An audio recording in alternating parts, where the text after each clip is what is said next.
Hi everyone, Miss Tyson here. I hope you're all well and keeping safe. I'm here today to set your family learning challenge. So it's only fitting, being as I love technology and computing so much, that my task today for you is to create a stop frame animation. Now in order to do that, you're going to need to download an app to your mobile device. So whether you've got a tablet at home or a mobile phone at home, you can use either of those, and it can be Android or it can be an Apple device. So it's available on the Google Play Store or on the App Store. And the app that you're looking for is something called Stop Motion Studio. So that's what you need to go and search for. It's completely free to download. The icon looks like this. So if I show you, that's the icon that you're looking for. And once that's downloaded, that's the software that you're going to use in order to create it. Now, before you create your animations, you're going to need the bits and pieces to make it. So I'm quite lucky and I've got some Lego at home. So I'm going to use my Lego to make my animation today. But if you've not got Lego at home, perhaps you could use some different toys or figures that you've got around the house. You might even have some plasticine or some Play-Doh or some clay. Perhaps you could get creative and you could make your own characters instead. Once you've got your characters, you need a background for animation as well. So I've printed a few off.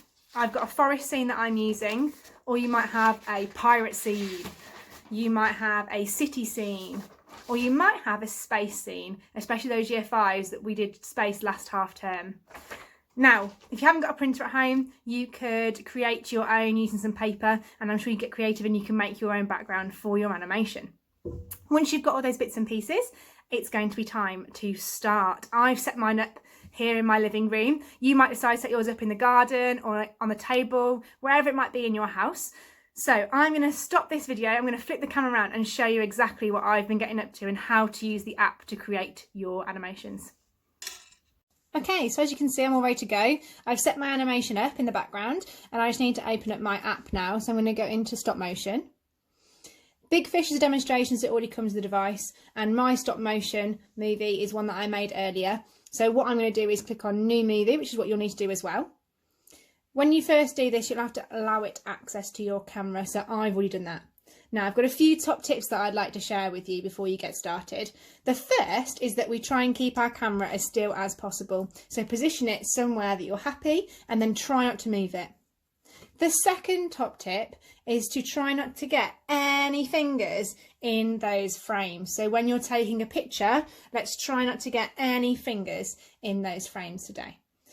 The third top tip is to make small movements of your characters. So I'm going to take my first photo and then I'm going to move them only a small amount. Let's move the doggy as well. I'm taking another photo. My hands are out the way. I'm going to move them another small amount, and doggy as well.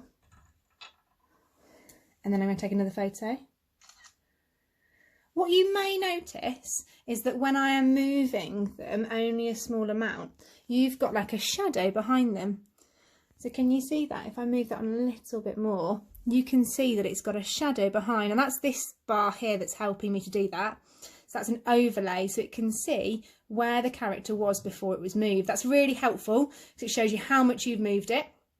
Also, if your characters were to be knocked over or if they fell over, then it means you know where they were before that happened. Now, the reason I'm making small movements is if I made really big movements and then I played my video back, it might look like they've just jumped all over the place. Whereas what I want it to do is I want it to flow and be really nice and smooth when it's played. And I also want it to look like the characters are moving without me helping them. Now, if I play this back so far, you can see they've moved forwards. Okay.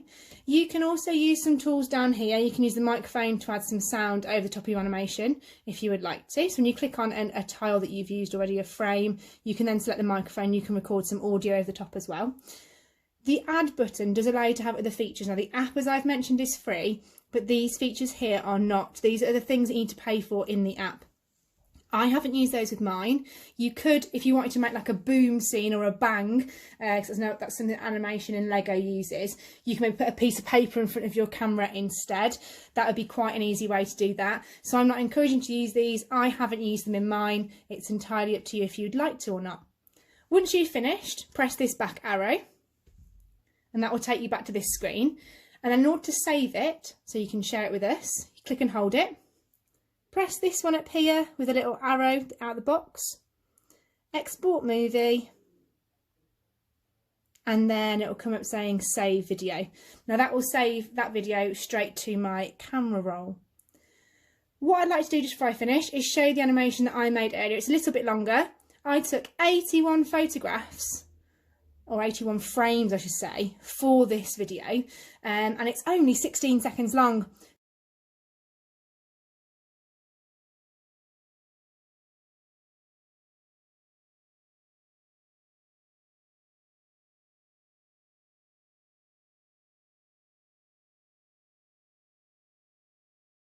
So that's your family learning challenge from me. I can't wait to see your results and what you get up to. Remember to post them in the comments below. I'll be back later with a story which is all about a young girl who is very imaginative and uses her imagination to think about things that might be in her garden. I'll see you later. Bye.